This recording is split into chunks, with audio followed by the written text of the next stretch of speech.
ఎన్నడూ చెప్పనన్ని అసత్యాలు, ఎన్నడూ చెప్పనన్ని దారుణమైన అబద్ధాలు స్వయంగా ముఖ్యమంత్రి నోటెంబడే రావడం అనేది నిజంగా బాధాకరం.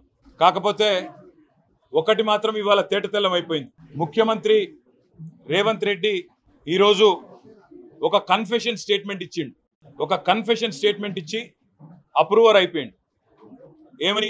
నా వల్ల కాదు ప్రభుత్వాన్ని నడపడం, నేను ఇచ్చిన హామీలన్నీ తెలివి తక్కువతనంతో ఇచ్చినా, నాకు తెలియదు 6 గ్యారెంటీల అమలు సంగతి కానీ, రుణమాఫీ సంగతి కానీ, మిగతా విషయాలు కానీ ఏదో తెలియకుండా కేవలం ఓట్ల కోసం మాత్రమే నేను హామీలు ఇచ్చినా, అప్పుడు బుకాయింపు మాటలు చెప్పినా, కానీ తంతే గారెల బుట్టలో పడ్డట్టు అనుకోకుండా వచ్చి అడ్డిమారి గుడ్డి దెబ్బలక ముఖ్యమంత్రి అయినా, ఇప్పుడు ముఖ్యమంత్రి అయినాక నాకు నడపస్తలేదు, నాకు వ్యవహారం తెలుస్తలేదు అనే కన్ఫెషన్ స్టేట్మెంట్ మాత్రం ఇవాళ రేవంత్ రెడ్డి గారి అక్కసుతో కూడిన మాటల్లో స్పష్టంగా బయటపడ్డది.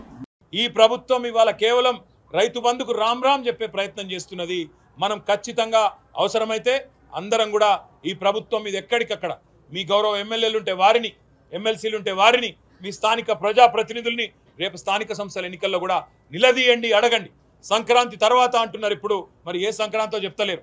అది 24 సంక్రాంత, 25 సంక్రాంతి, ఎందుకంటే రుణమాఫీ కూడా గిట్లే చెప్పారు. డిసెంబర్ 9 సంతకం అన్నారు, మళ్ళీ తర్వాత మర్చిపోయినరు. 2 డిసెంబర్ 9 దాటినాయి, రుణమాఫీ కూడా కాలే. అందుకే మేము రైతు సోదరులందరికీ విజ్ఞప్తి చేస్తూ ఉన్నాం, 10 ఏళ్ళు ఎట్లుండే తెలంగాణ వ్యవసాయం మీ కండ్ల ముంగటుంది. గత సంవత్సరంగా ఎంత క్షోభ పెడుతున్నది కాంగ్రెస్ ప్రభుత్వం మీ కండ్ల ముందుంది. అందుకే స్థానిక సంస్థల్లో తప్పకుండా వీళ్ళకు బుద్ధి చెప్పే విధంగా మీరు తీర్పునివ్వండి. ఇంటింటికి ఓట్లకు వచ్చే కాంగ్రెస్ నాయకులను నిలదీయండి. రైతు భరోసా అన్నారు, 10,000 కాదు 15,000 అన్నారు, ఏవి కొడక అని అడగండి. ఎక్కడ బాయ్ నీ రుణమాఫీ అని అడగండి.